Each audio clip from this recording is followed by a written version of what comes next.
couple other SVCE folks on the line as well, John Supp and Jessica Cornejo.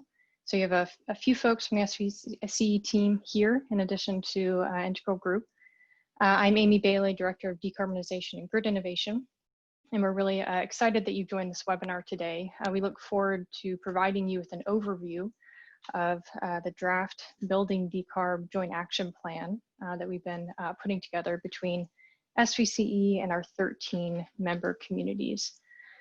This document will guide our collective efforts in the coming 2 to 3 years to advance building decarbonization. So we certainly very much appreciate your input to make sure that we're focused on the right challenges and really the right opportunities.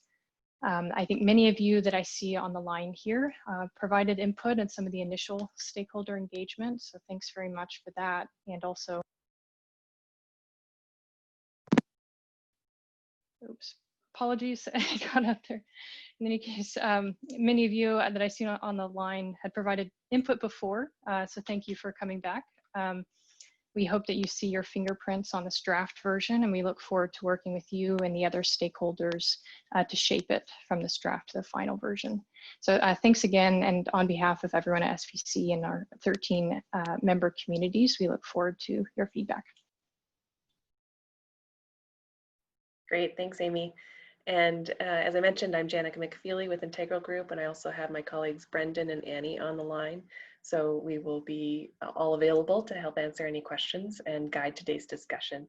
And I'll just share my screen again so that we can get going into the presentation. So, and just a heads up on the Zoom controls, everyone is muted. So if you can use the raise hand function or the chat function, if you have a comment, we'll be pausing throughout the whole presentation to get your feedback and comment. Peter just raised his hand, so let me just unmute you if you had a question there, Peter. Did you want to say anything, Peter?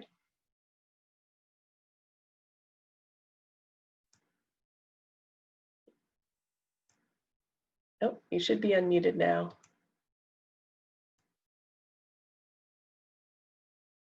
And that doesn't seem to be working. So please use the chat function. Oh, there we go. Yeah, that was just a mistake, that's all. Okay, great. Well, we now know it works. So thank you for being the guinea pig. So please, otherwise, raise your hand and I will unmute you to make a comment, or you can use the chat function. There's also the question and answer function enabled, which we'll use to, if you have a specific question when we pause for those, or a comment, if you can add it to the Q&A side, just so we can keep a little bit better track. If there's general comments or questions to specific people that are on the call today, you can use the chat function for that. So given that we're 75% or so way through the draft plan, we want to go through today, do a brief overview of why we're here and where we've come from, which some of you may have already heard from our initial workshops. And then we'll sort of dive into the different sections of the plan and how they're structured and the key actions that we're considering today. So just as a reminder, the purpose of the plan is really to articulate a shared vision for how to achieve building decarbonization in SVCE territory, with SVCE and member agencies coming together on activities that can really have the highest leverage and influence. In terms of this plan's development, the dark blue bars are where we've solicited input or where we will be soliciting input. And the blue is kind of where we've been working as a team with SVCE to develop this plan. So initially we had 3 online workshops and a survey and a series of interviews. And currently we're in the feedback section where we're doing this webinar, as well as the survey, which hopefully you've had a chance to provide input on or will have input on by the August 5th deadline. And then the webinar, as well as some additional interviews. And all of that feedback will then be incorporated into the final plan and presented hopefully to the board in September. That's our current goal. We'll have another webinar at that time to present the final plan. As a reminder, we had some great participation in the workshops, and thank you so much to those of you who were able to join. Your input was extremely valuable, and we had about 42 stakeholders in total, along with surveys. So that was a really great starting place for us in drafting the plan. And the plan organization is currently structured around essentially the background of the why, and the action plan portion is divided up into new construction, existing buildings, and market development actions. So just to briefly go over the background of why building decarbonization is critical. In terms of meeting SVCE territory climate goals, buildings have to be tackled. The orange bar is essentially, I don't know if I can get my mouse over to my screen here, but the orange bar is natural gas. That is essentially buildings. So we will not be able to achieve SVCE territory or California climate goals without tackling natural gas use in buildings. And in terms of building emissions in SVCE territory, buildings account for about 33% of emissions, and that's somewhat higher than the state average. And of those emissions, 83% are attributed to natural gas, the rest being electricity that's not provided by SVCE. So the natural gas component is obviously critical to tackle. And most of these emissions for natural gas are derived from space and water heating. In this Sankey diagram for both residential and commercial, you can see the gas is contributing primarily most of the emissions here, and it's going to space and water heating with some more to cooking, and then some additional uses here. Within the building sector, single-family homes are a driving factor in SVCE territory. The residential sector is about 49% of those building emissions, but most of that really is single-family homes. And most of those single-family homes are mixed fuel homes. So the SVCE building baseline study that was recently conducted demonstrated that about 95% of single-family homes use natural gas for space and water heating. So it's a key sector to tackle. And then the commercial side, about roughly 60% of the commercial buildings are mixed fuel. The rest are assumed to be all electric. But of that, those buildings are, compared to an individual single-family home, are a much larger source of emissions on a building-by-building basis. So both need to be tackled. And half of the emissions are attributed to residential, but within that, there's also some single-family, or also some multifamily and condo developments. Those have a bit more prevalence of all-electric building types. The barriers to electrification have been reflected really well in the Building Decarbonization Coalition's roadmap to decarbonize California buildings. And we use this really as a starting point for how to build the plan and make sure that we were really addressing in the actions these barriers that also show up in SVCE territory. So of those, just briefly to go through, so I'm sure all of you are very familiar with a lot of these, but the low awareness and interest is certainly a large contributing factor, and that was discussed a lot in the workshops.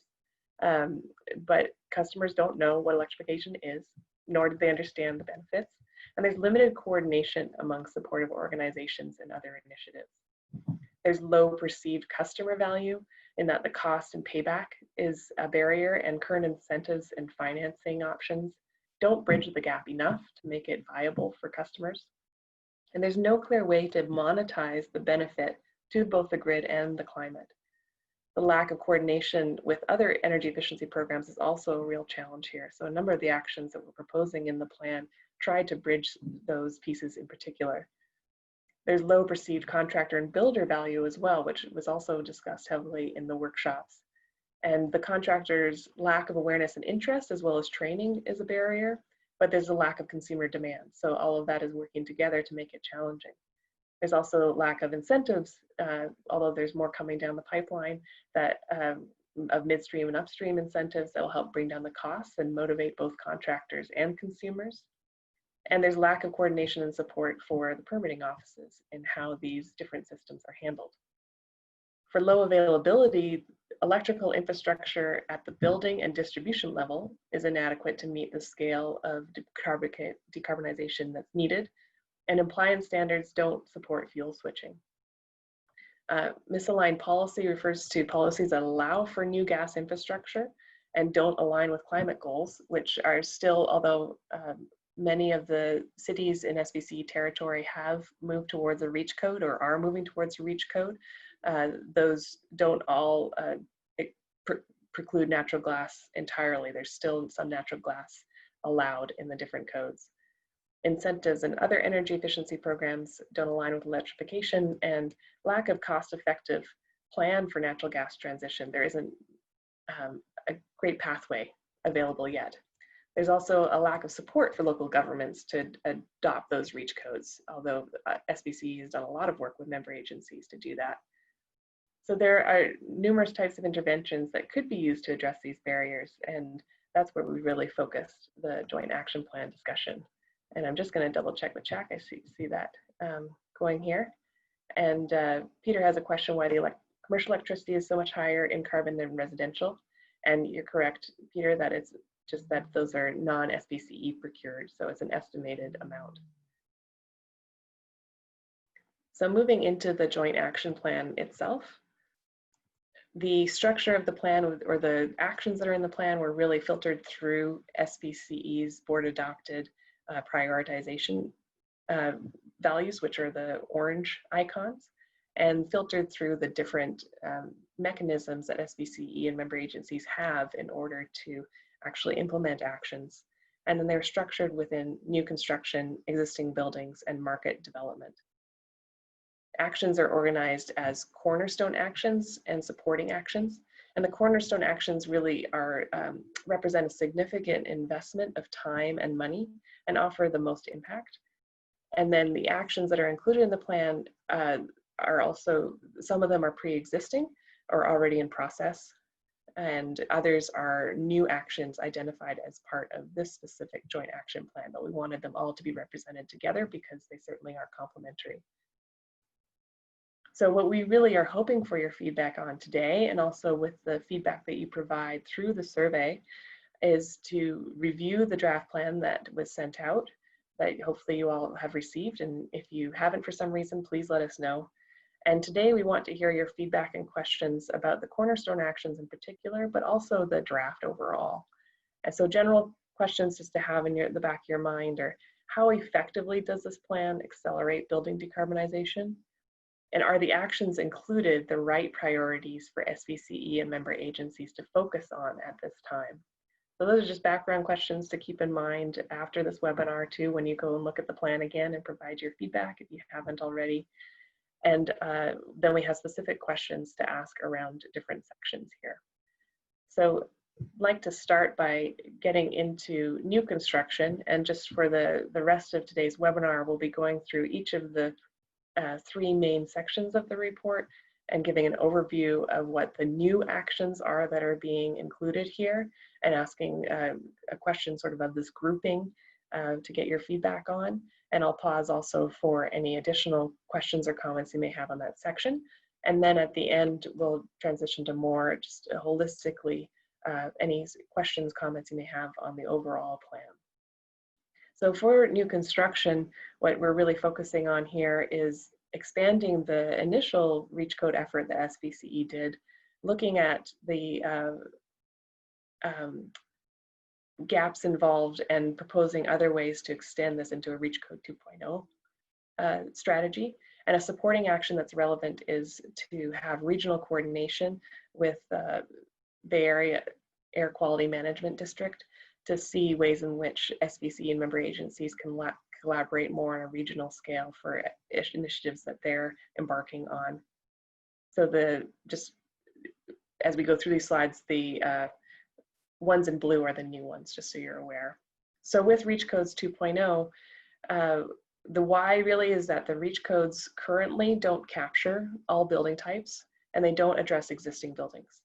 And the policy needs to be aligned. As I mentioned, the key barrier with misaligned policy is that it doesn't align with climate goals to drive market transformation. So for this action, we'll be looking to, or SVCE and member agencies will be looking to assess gaps in the application of the current REACH codes, as well as assess the 2022 Energy Code and evaluate opportunities for the REACH codes to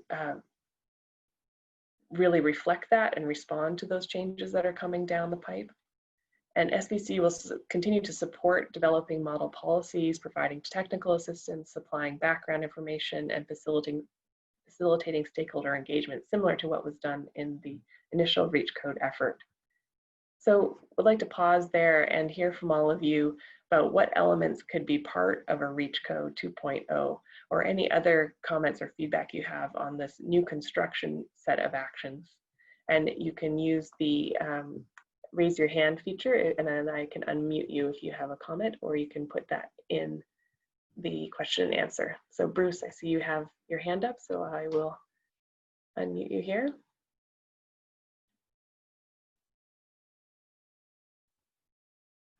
You should be unmuted now. Yeah, I got a window that I had to click on unmute, so I'm good to go. Thanks for such a clear explanation. I have submitted most of my comments already last week, but I actually had a new thought. It's always exciting when a new thought pops into one's head. I live in a 75-year-old house, and in the neighborhood I'm in, almost every house that's sold is torn down. And some are completely torn down. That's the more common thing. Others are just heavily remodeled. And so, you know, the notion, what I'm realizing is my house has limited useful life left. And so a renovation in my home that required completely changing my heating system for water and space might have a very limited life going forward. Sort of depends on how thorough the renovation is and what the new owners decide to do. Whereas if there were a 20-year-old single family home, I would suspect that its useful life would be longer, and perhaps it would also be easier to electrify that home because maybe it had a 200 amp panel as opposed to the 100 amp panel in my home.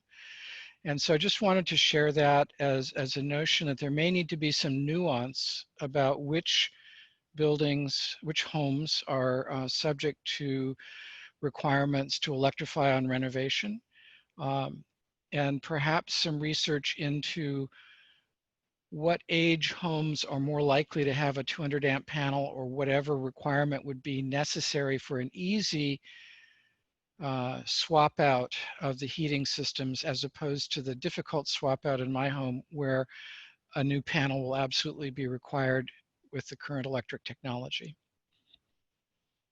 Yeah, it's great, Bruce. Thanks for bringing that up. And that's something that's not specifically addressed within the plan, but is part of our background research we've been discussing with SVCE, because the building baseline study that SVCE conducted showed that I think it was 2/3 of the single family homes were of a vintage earlier than 1970, which would imply that they wouldn't have the 1978 electrical code in updates. They may have done some renovations, but most likely those are the ones we're going to need to target for electrical panel upgrades. So that's in the sort of background of how SVCE will be looking at how they build out incentive programs and target specific eras and vintages of homes potentially. But thank you for raising that, because it's certainly important. It's not a one-size-fits-all approach. Anyone else with thoughts or feedback on the new construction? Peter, I'll unmute you. Well, this is more around the existing buildings or the buildings that are going to be renovated, but I think we'd probably be pretty wise to make sure we understand what's going to happen with the service from the utility secondary to the facility, to the building, and whether or not that's going to be adequate to take an increase in load. We did, in a project in Fresno, run into some serious issues with that. And whether that's going to be a 2% problem or a 30% problem, I don't really know. But if that service is underground and it's not adequate, you're looking at significant costs associated with doing an upgrade. So I'll just leave it at that. Yeah, thank you, Peter. That's also a really good point. And it's part of the supportive actions in the existing buildings section to look at or assess the ability of both distribution and at the panel side capability of electrification. So I think that's a good point for it's not just an existing building issue, it's a new construction one as well, but we'll hopefully get captured within that action to be able to assess it there. Great, any other thoughts or comments?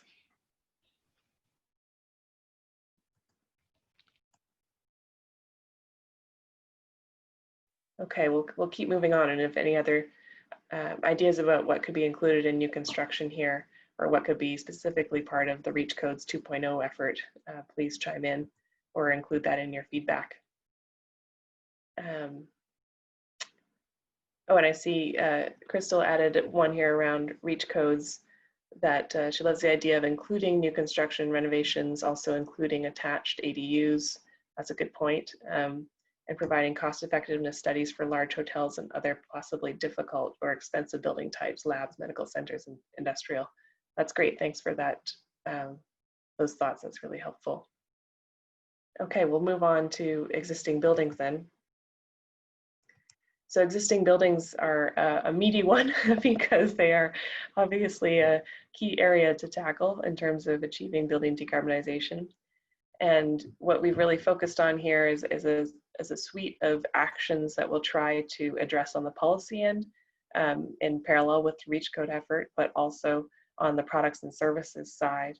And in terms of public policy, looking to provide a feasibility assessment for member agencies to be able to consider natural gas phase out and setting a date for that, 2045 or even earlier. Assessment of local policy options to decarbonize existing buildings.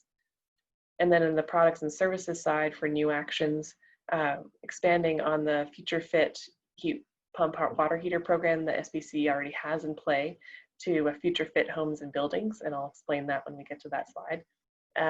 As well as developing a low income electrification subsidy pilot program and a heat wave resiliency pilot.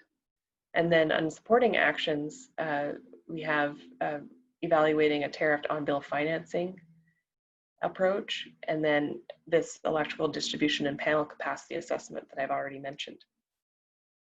So on the feasibility assessment, clearly meeting climate goals will not happen without some phase out, without a clear phase out of natural gas, and that setting a long-term time horizon really sends a clear market signal. And the state's already done this, and actually Mountain View and other cities are starting to do this with carbon neutrality goals of 2045 or even earlier.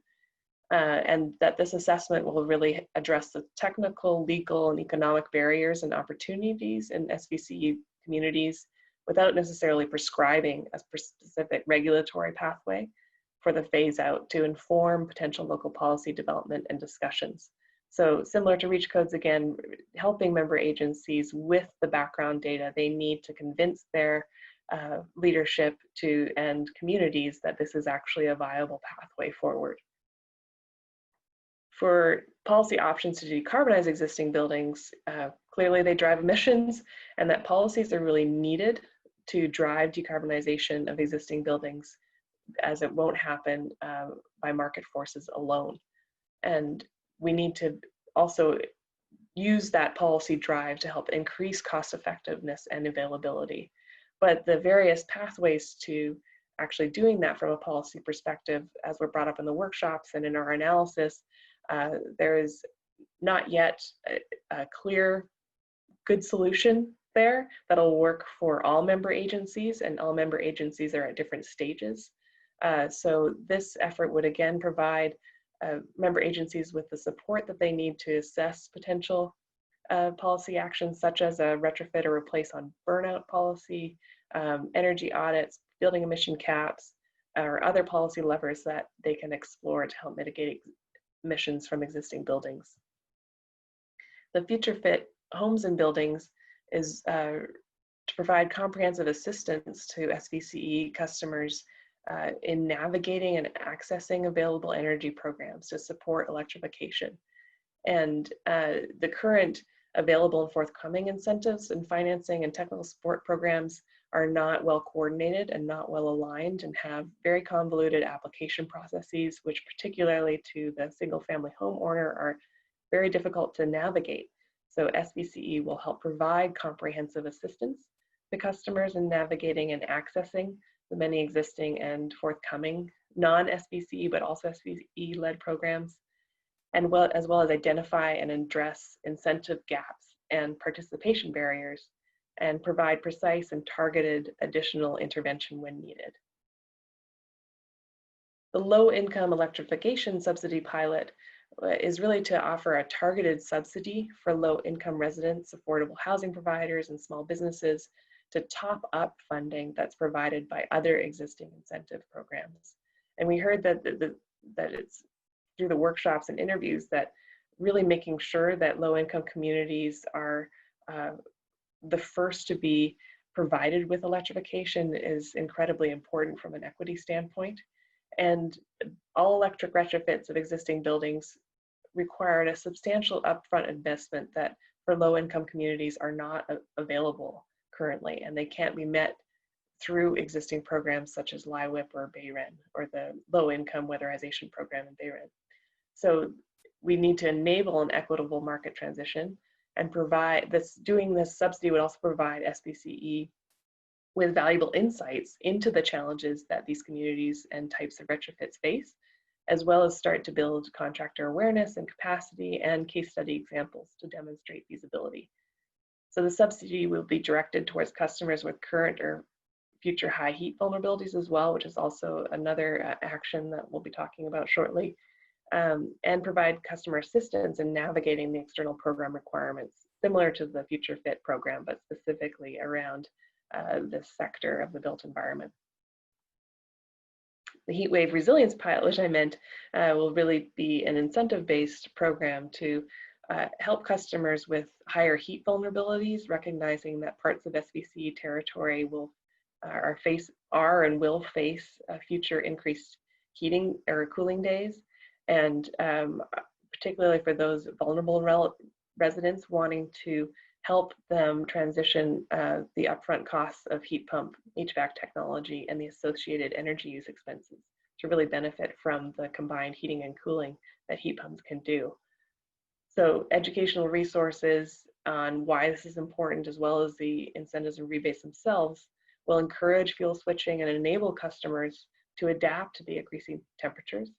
And without intervention, rising temperatures are associated with worse health outcomes and increasing incidences of medical conditions associated with or exacerbated by extreme heat. So it's helping to provide electrification to those communities that can really benefit from it. So given the summary of all those existing buildings, I know that was a lot. Would love your thoughts and feedback on, are these the right strategies to be prioritizing to address emissions from existing buildings, or any other general comments you might have on this specific sector that we're tackling here. And you can raise your hand or put it into the question and answer. I've allowed Doug here, and you should be unmuted. All right, just a comment about the heat wave resilience pilot. One thing that I would think might be a potential set of partners there would be local hospitals.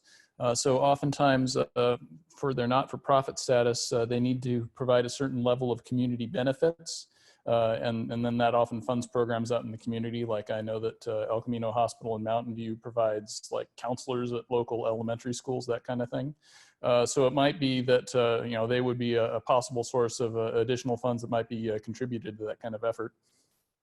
Great, Doug, thank you. That's a really good suggestion. And Peter, I'll unmute you.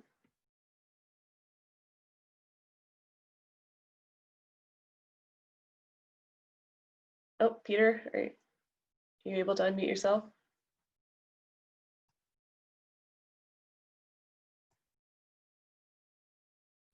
Okay, does that do it? Got it. Okay.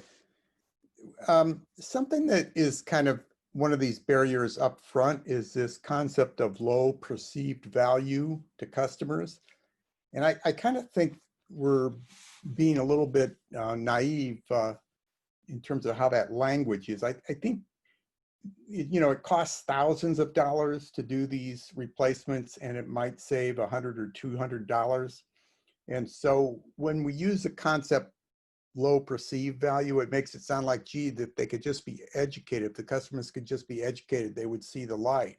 I don't think that's really what's going on here. I think it's fundamentally not a great investment. And I say that to lead to the next thing, which is, I think that, you know, SVCE is not in position to unilaterally do anything about technology development, but it certainly should be advocating for technologies that are going to reduce the cost of these conversions. And that might end up being, you know, the box that has the battery and the heat pump and the heat pump water heater and the inverter that you bolt to the side of the building, but I think whether that's the solution at the end of the day or not, I think it's going to be really important to get a much less expensive set of options out there, and probably not say it's really kind of a perception problem about the cost, because the cost and value is just upside down. I'd contrast that to, say, induction cooking, where you probably do have mainly a perception issue, at least in terms of the efficacy of the cooking compared to gas. So I think that's something to think about, and a solution around less expensive technologies and how Silicon Valley can support that would be, I think, quite wise. Thanks for that, Peter. I think that's something certainly SVCE could tackle in their innovation on-ramp side and advocacy work, so we can raise that with them. And Bruce, I see you have your hand up, so I'll unmute you. Yeah, I resonate with Peter's comment. I think of myself as a green leader, and here I am in a house with all these old gas appliances. So part of the reason that is that I'm also a frugal green leader, but there is the notion that it would be nice if there were financial payback sometime during the life of the house, as I alluded to earlier. However, I think there's an opportunity to lead with cooling. When I talk to my friends, many of them live in houses without air conditioning. And so given that heating and cooling are, you know, the biggest part of the battle, maybe, you know, the ever warming climate, the ability to do something about it that's pretty darn affordable, really, if you look at it as a first cooling solution for an existing home. That is an emotional, financial comfort level lead that the people in the energy efficiency world tell me is the way that they typically are able to do things to homes. It's not about green values, it's about a more comfortable place to live. So just wanted to share that thought. Yeah, thanks, Bruce. And I think that's really what the heat resiliency action is trying to attend to, essentially recognizing that retrofits of when you have both heating and cooling needs are actually cost effective in that scenario. So, and certainly where those are really needed for current or future heat cooling demands, that would be a great benefit to the customers beyond the cost effectiveness piece. So I think that's really important, and we should probably amplify that within the language of the report. Any other questions or thoughts before we move on to the next section? I see that Emily has one in the question and answer side on the retrofit at time of sale. Would the retrofit be required prior to the sale, or would the cost of the retrofit be subtracted from the transaction if not done by time of sale, in which case, how to make sure that the retrofit does happen? So I think those are all good questions, and time of sale retrofits have there's lots of different ways to do them, and there's lots of challenges with them too.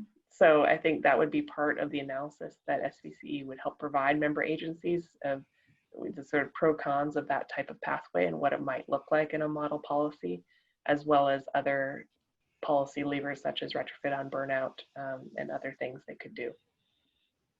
And Anthony, I see you have your hand up, so I'll allow you to talk. Yeah, just to add to that, thanks for the answer. And I think it would certainly have to have flexibility so that it's not done before the sale closes, just due to the time it would take to accomplish that, as well as the fact that, as Bruce previously alluded to, many people are significantly altering their house after the sale. So it would be quite a shame to require someone to invest in $30,000 worth of upgrades for a house they're about to tear down. Thanks. Yeah, thanks. Great. Any other thoughts or comments on the existing building section?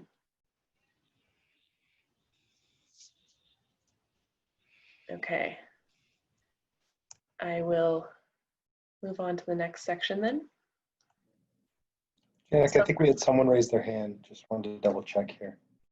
Oh, Bruce, is that from previous or? Yeah, no, it was a follow-up thought.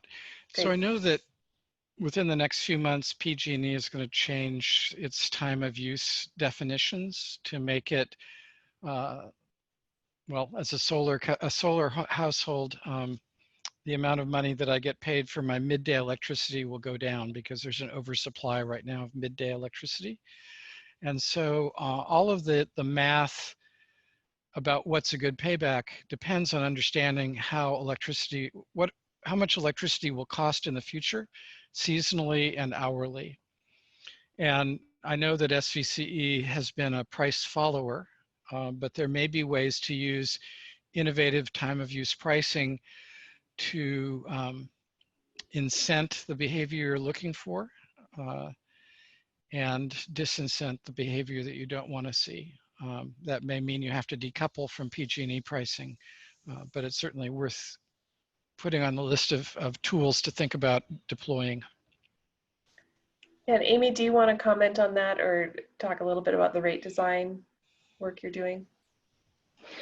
Sure. So one of the supportive actions, and I think it's might be in a different section, but it was also reflected in the original building decarb roadmap as a retail rate assessment.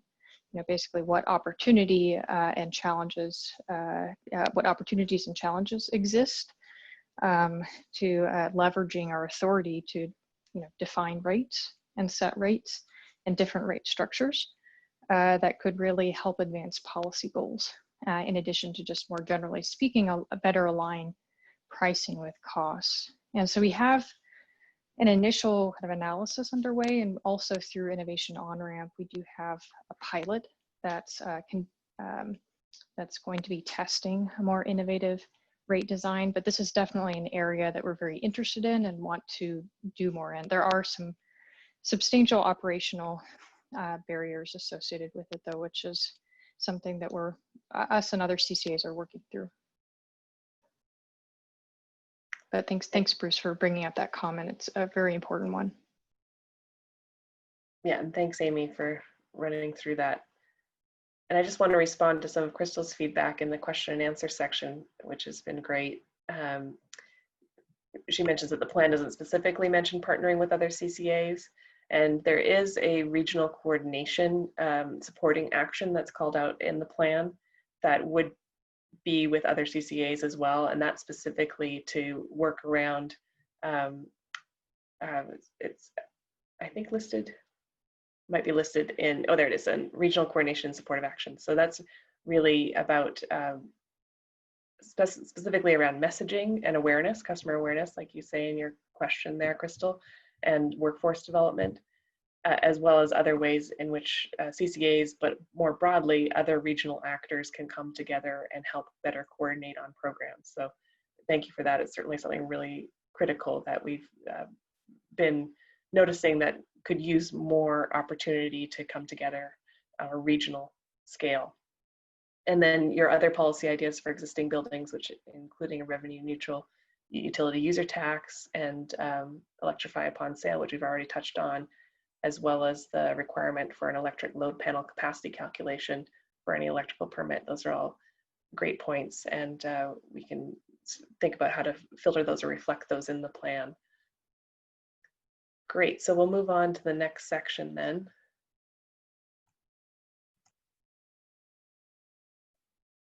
Oh, apologies. So we are in the next section already, market development. So for the market development pieces, we're really looking here to amp up the workforce development action plan. And to do that, we'll sort of talk through the steps there, but it'll include coming together on a regional basis, essentially, to help develop that action plan. We've also been talking about a grid interactive efficient buildings pilot. And then supporting actions include a positive messaging campaign, regional coordination as mentioned, and engaging the real estate industry. So I'll just touch on the Cornerstone actions in particular. In terms of workforce development, what we're really noticing within the workshops and the interviews is that a lot more needs to be done, but the exact pathway isn't clear yet. So the action item for the plan here is to maintain the accessibility of materials that SVCE has recently developed for contractor training, and build a follow-up workforce development action plan to outline a clear pathway to equitably expand and enhance the capacity of the industry to meet the demand for building decarbonization, and hopefully the rapidly accelerating building demand for building decarbonization. And why this is important is that in general, contractors lack awareness and understanding on the benefits and reasons why all-electric technologies are needed and are viable. And existing and forthcoming programs are not well coordinated. So what we'll be doing here is really trying to leverage regional coordination to assess the gaps in workforce development as they are currently and how they might be even with the new build and tech programs that are coming down, and develop an action plan that has specific programs that SVCE can develop to help address these gaps. In terms of the grid interactive efficient buildings pilot, this will be working to expand SVCE's current virtual power plant initiative by launching a grid interactive efficient buildings pilot that integrates multiple customer resources such as energy efficiency, storage, heat pump, water heaters, and electric vehicles to provide grid services. And why this is important is all electric buildings can really help actually improve grid resilience and reduce emissions, defer adding new supply, and save customers money by shifting peak load.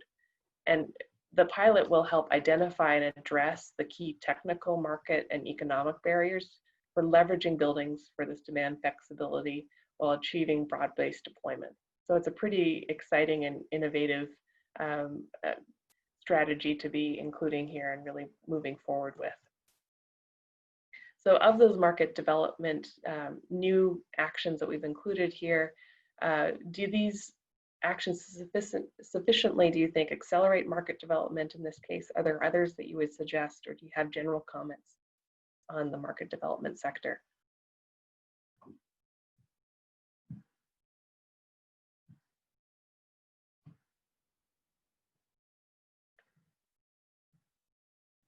I don't see any hands going up yet. I'm just looking in the question and answer side.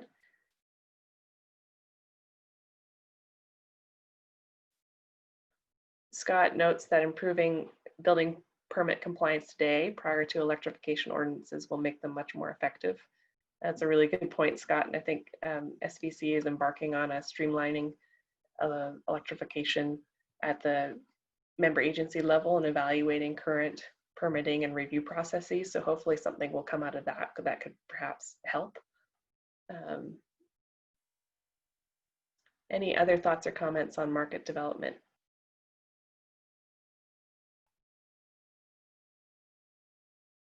Not seeing any hands go up, so we'll keep moving. We can come back to this if anything comes to mind. Oh, and Peter noted that the issue is whether or not you can get 5,000 units per year, and you don't see the plan doing this. SVCE needs a goal and needs to track it, in my view. I think that's a really good point, Peter, and certainly to meet the emissions reductions targets, we estimated, I think that we needed actually 7,500 homes per year, single family homes to be retrofit over the next 10 years. So the need is great, and I think having those metrics and tracking to them is really an important idea to include here. So we'll take that under consideration. And Bruce, I see your hand is up, so I'll just unmute you. So it's exciting to be in a region that seems to be leading in the United States in the electrification movement, but everything I've read tells me that the United States is far behind many other regions, including parts of Asia and many parts of Europe. And so I wonder if we can find out whether in those regions the electrification was simply a matter of dollars and cents because it was the least expensive approach, or whether there were policies put in place in those countries that drove the kind of change that we're now looking for decades back. And if so, what were the successful policy levers and what were the unsuccessful policy levers in those countries? Yeah, that's a great point, Bruce. And I think, you know, I'm up in Canada right now. I'm actually Canadian, and I grew up with electric resistance cooking. So natural gas cooking was not the norm for me. And I think just the natural gas distribution infrastructure was really different the way it was built out here. So I don't know how much of it was policy and how much it was an infrastructure cost. But that's certainly something that we can consider including in some of the analysis or assessment portions that SVCE is embarking on. And I see Emily has her hand up, so I'll just unmute you. Hi, I'm gonna give feedback from a part of Europe too. I'm from France, and so I guess the big push that happened over there is that the government made a big investment in nuclear power, nuclear electricity in the 70s, and so that drove basically the electrification of homes over there. So it's kind of a very big move. And then again, I'm not sure that nuclear is, you know, the best kind of fuel. That's a whole other discussion. Yeah. Yeah, no, it's an interesting. But that's I mean, if you look at France, for example, that's what drove the electrification of homes over there. So might not be, you know, replicated. I'm guessing there's probably both and in that answer in terms of policy and in infrastructure investment discussions, but great. Any other thoughts before we move on? Oh, Tanya, I'll just unmute you. Hi, Janica, can you hear me? Yes. Okay, perfect. Quick question. I just wanted to get clarity. You mentioned that approximately 7,500 homes needed to be retrofitted per year to meet our goals. By retrofitted, do you mean like energy efficiency improvements, or does it need to be switched from like gas to electric? Just wanted to clarify what you meant by that. Yeah, fuel switching in particular. Okay. Yeah. Thank you. Great. Janica, I can note too, just one quick question that I typed in an answer, but it's not related to market development, is related to natural gas infrastructure and sort of cost comparisons to, if we're going to phase out by 2045, can cities require cost effectiveness calculations done to natural gas infrastructure and compare it to electrification? It should be in the answered tab of the Q&A, but I thought it just might be worth opening it up before we move too far from when it was asked. See if anybody else has anything to add. Great. So Doug had asked for natural gas phase out by 2045, is there anything cities can do to require cost effectiveness calculations on work done to natural gas infrastructure within their borders, assuming retirement by 2045 at the latest? And I think that's certainly an area that SVC is interested in partnering with PG&E in evaluating, and at the CPUC level, their natural gas planning proceedings that are currently happening, I think will hopefully reveal some of those opportunities, but it's something we can talk about further, or if anybody else on the call currently has some ideas about how this plan could try to tackle some of those questions.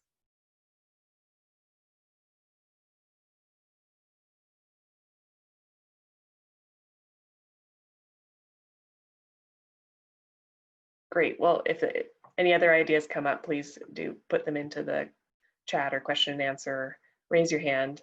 And then we just have a couple of sort of overall questions that we'd like to ask in terms of the plan as a whole.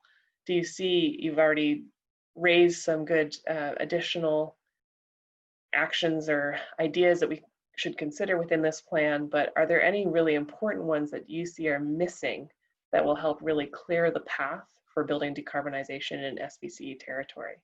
And I see that Aleka has her hand up, so should be able to speak now. There we go. Can you hear me okay? Yeah.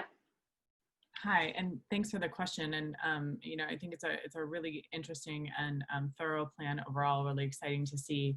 I think, you know, coming from the perspective, so I'm a consultant working for BayREN right now, the Bay Area Regional Energy Network, and I think one of the things for me, and this kind of goes to the earlier point about partnering with other CCAs and really thinking about how some of these actions can be thought about maybe on a more regional level, is really thinking about how to partner with other energy efficiency programs and thinking about kind of the overall definition of building decarbonization as incorporating, you know, energy efficiency first, then electrification, and then demand flexibility. So I'm just curious from your standpoint of how you see, I think these are all fantastic initiatives and ideas, but how you see that fitting in, or how you would like to partner with all of the different folks doing energy efficiency so that you can actually be more successful. Yeah, it's a great question. I don't know if Amy or John want to weigh in there on how you have or how you might think about partnering. Yeah, so this is Amy, and John, feel free to jump in as well if you'd like to provide some comments.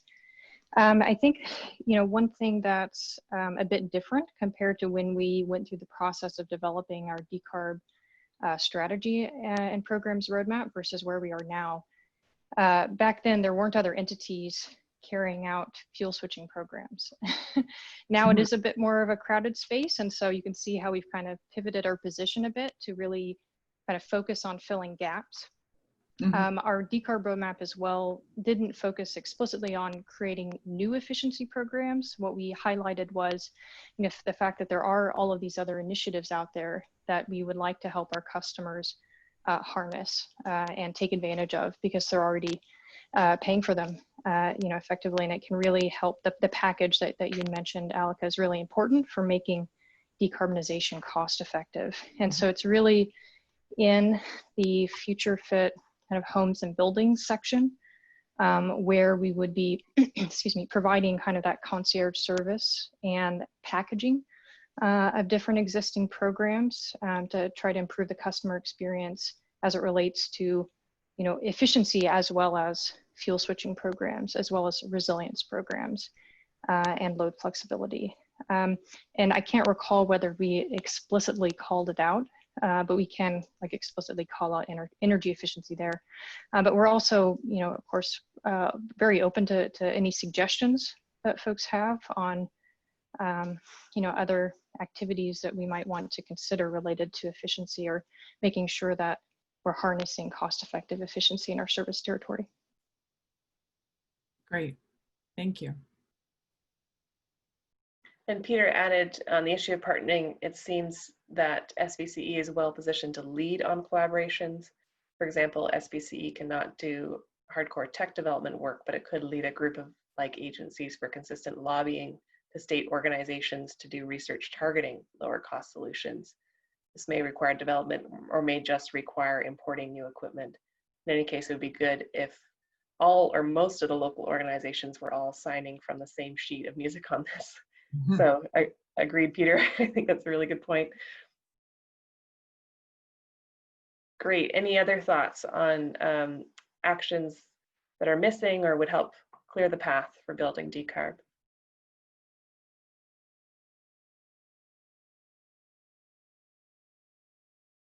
Okay, well, our next question then is, does the structure of the plan itself, if you've had a chance to look at it, provide sufficient context and justification for the actions, or is more needed to explain how we got to where we are or why it's important. And if you haven't read the plan yet, if you could keep that in mind when you do, that would be great. But any thoughts on the justification or context that were included?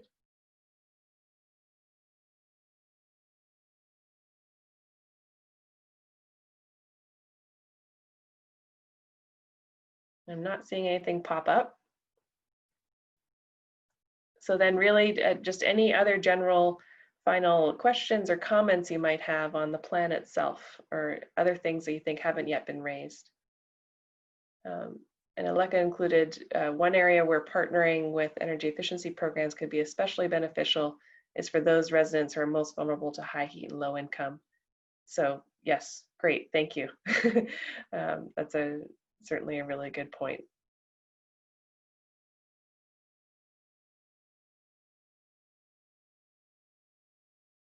Well, unless there's any other final comments, Amy or John, do you want to add anything?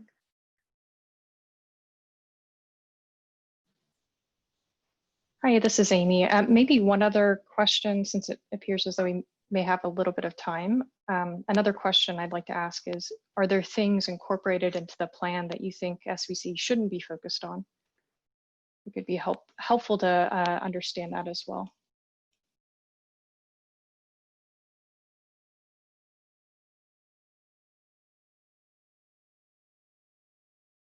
And Peter suggested, could we perhaps try working on some business models for buying out the gas infrastructure? And that's an interesting idea. Maybe Peter, can I unmute you and you could just expand on that a little bit? Yes, in other words, the utility, I used to work, of course, for PG&E, but the utility is, what they really want is to be made whole on the investment they have in putting that stuff in the ground. If there's a way to make them whole, that really is the crux of the issue. Is there a way to buy that infrastructure out? Is anybody thinking about how that might happen? That's a really interesting thought, Peter. Thank you for that. Any other sort of thoughts or comments along those lines?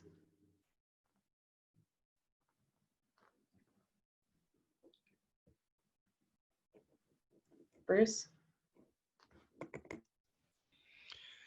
So tagging on to the previous comment, my understanding of how an asset would be valued is that an old pipeline, the kind that's most likely to need repair, replacement, upgrading, would be carried on PG&E's books at nearly zero because it has been depreciated over its useful life.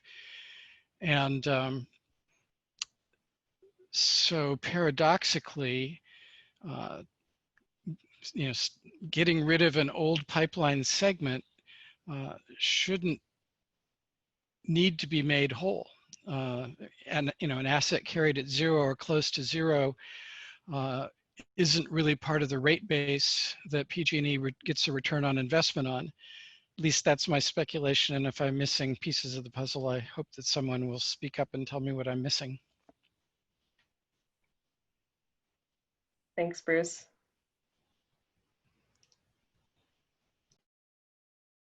I don't see anybody chiming in on that, but we'll consider that offline with SVCE.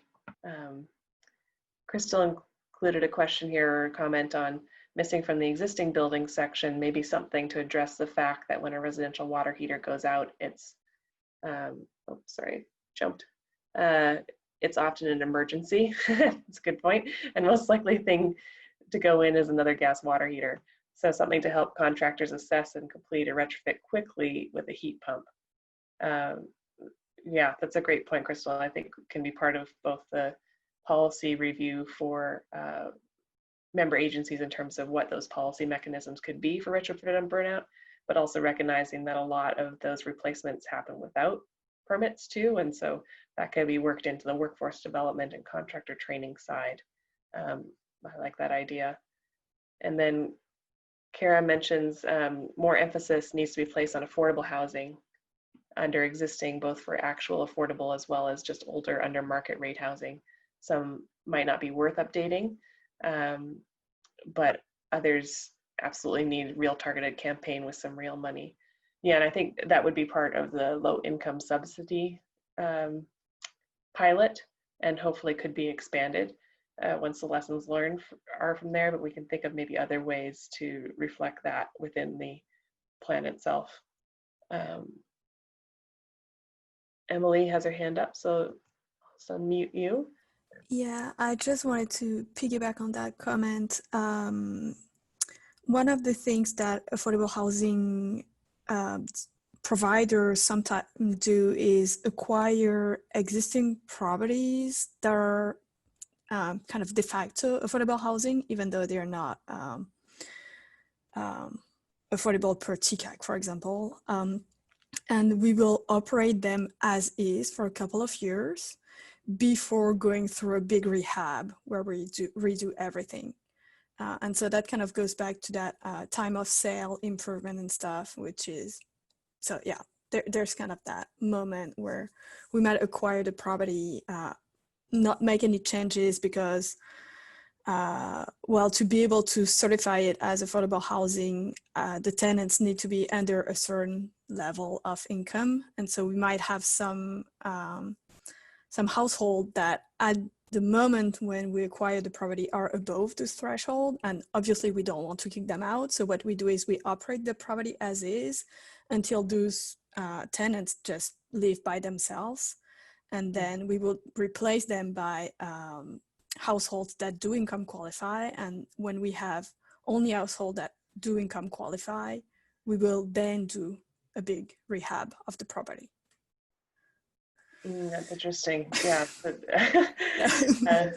Any thoughts on strategies or mechanisms then that could be beyond the sort of low income subsidy approach to help incentivize or support those buildings that may not be qualified as low income rentals or are kind of in between, as you say?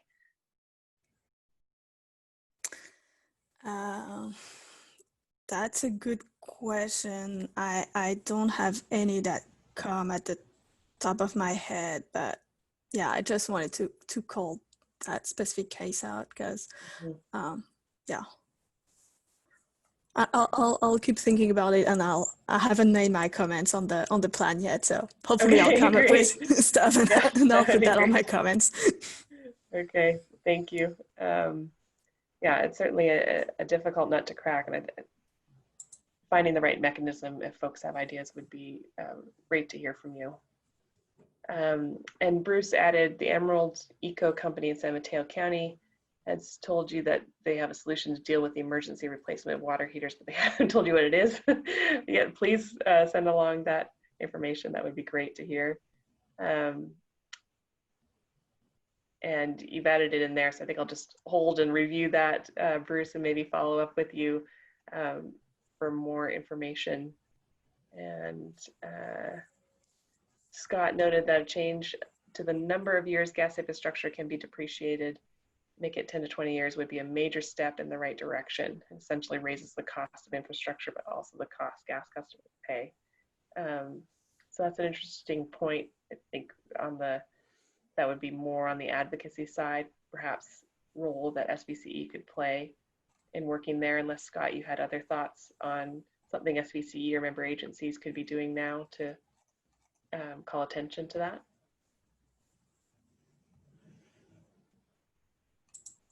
And I'll just unmute you in case you want to weigh in there. Can you hear me? Yep. Okay. Yeah. No, I don't think I have anything else there. I mean, that was just a comment based on right now you can depreciate it over a very long lifespan, and that, you know, we know that gas infrastructure will still be used in 50 and 60 years. So I think that change would be very beneficial, and I think it's makes common sense today too. Okay. Thanks for adding that. Paul suggested considering energy management through smart panels, breakers that would be able to mimic critical load panels when panel upgrades are completed. And we've included that in the innovation side of it, trying to use SVCE's existing innovation pipeline as a potential focus area to look at smart panels, but as well as including that in the assessment of distribution and electrical panel capacity, because certainly that would be a really helpful area for technology to be able to implement. Great. And thank you, Bruce, for adding in Diane's email there. Any other last comments or thoughts on the plan?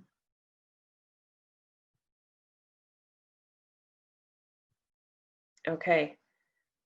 Well, next steps then, as mentioned previously, is please review the plan. Let us know if you haven't received it or have misplaced it in your email inboxes, and respond to the survey. We'll send up a follow-up email with just a reminder with the links. So the survey is the vehicle where you can provide your comment, or you can email myself directly, or Amy or John with your general comments. We will be working to finalize the plan by late August and then presenting in September. And so we'll have another follow-up then, but are really grateful for your time today, as well as your forthcoming comments and the ones that you've offered today. It's certainly been very helpful for us, and we look forward to presenting the final plan to you in September, hopefully. Anything else, John or Amy? I'll just thank you all for your feedback and participation. It was a really, really great webinar and great discussion. Appreciate your feedback. Great. Well, take care, everyone, and thank you so much.